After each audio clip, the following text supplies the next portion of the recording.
Have you ever felt like others don't treat you as well as they should? You often think, I gave so much, and yet they gave me so little.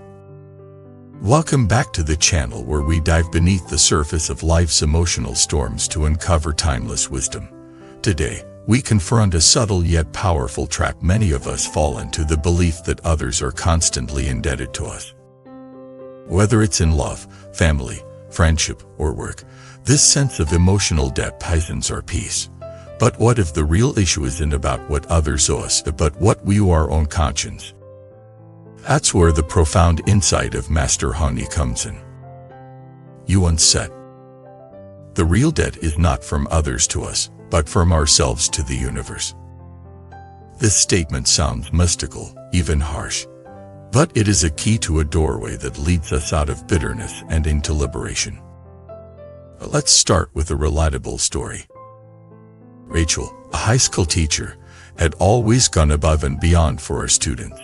Extra lessons, emotional support, even helping with college applications long after hours. She poured herself into her job with sincerity. But years passed, and Rachel started to feel resentful. Former students rarely returned to visit. "You received little recognition from our school." He felt invisible. "I gave them everything," she thought. "Why does no one appreciate me?" The resentment grew. He became cynical, withdrawn. Teaching felt like a burden. Until one day, an elderly Buddhist nun visited her school to speak on compassion. Rachel stayed behind after the talk and asked, "How do I stop feeling like the world owes me something?" The nun smiled and said, "Because it never did." She continued, "True giving is like rain falling. It nourishes, but it doesn't look back for thanks." Rachel broke down in tears. She realized she wasn't really angry at her students. She was angry because she had attached her worth to their gratitude. Master Hongyi's teachings shine light on this exact problem. He reminds us, when we feel others are indebted to us, it's often because we have forgotten the scale of karma and the unseen balance sheet of cause and effect that spans not just this life, but countless ones. You think someone owes you kindness today. Have you repaid the kindness from yesterday's lifetimes? You believe you've been hurt unfairly. What if that hurt is a return of past harm long forgotten? This isn't about blame. It's about humility. Because when we see how vast karma is, we stop playing the role of eternal victim and start becoming active participants in healing. Let me share another story. Aaron was betrayed by his business partner. A friend he had trusted for a decade secretly siphoned company funds and disappeared. The betrayal shattered him not just financially, but spiritually. For months, he didn't sleep. He fantasized about revenge. He replayed the betrayal in his head every day. Until one night, in desperation, he opened a random page from a book of Buddhist reflections. Read, "If your pain comes from another's wrongdoing, purify it with the fire of forgiveness. Otherwise, their sin becomes yours." That sentence stopped him cold. In his thirst for justice, he had become bitter. And bitterness, as it turns out, was poisoning him, not the betrayer.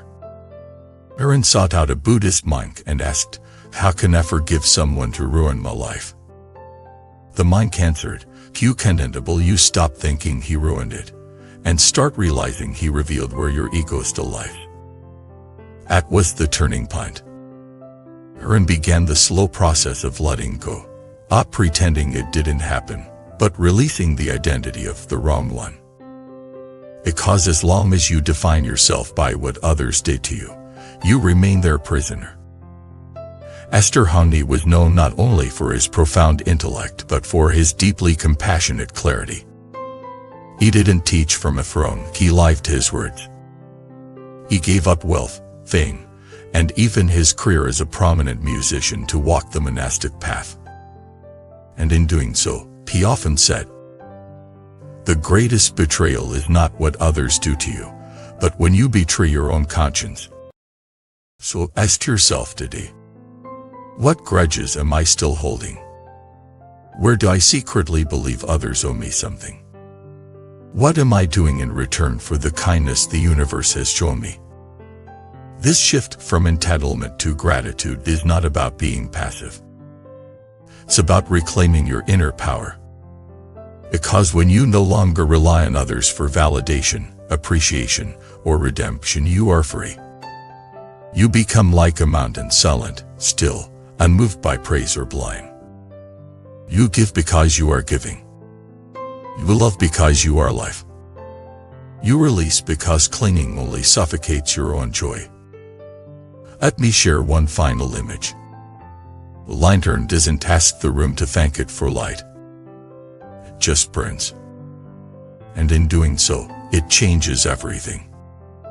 Maybe it's time to stop waiting for the world to acknowledge you and start becoming the acknowledgement you've been searching for. Thank you for staying with me in this journey of self-reflection and release. What debts have you been carrying in your heart? What expectations have tied you down?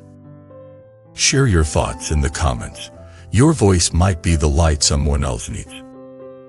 If this message resonated, please like, subscribe, and share it with someone who feels unseen.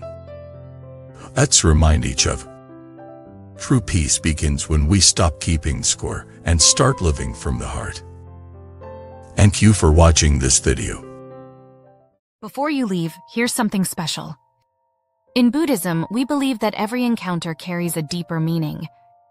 Would you like to discover your true soul connection, the one written into your destiny? Take the Soulmate Test today and unveil the hidden truths of your journey. Click the link below and begin your path now. http://soulmate.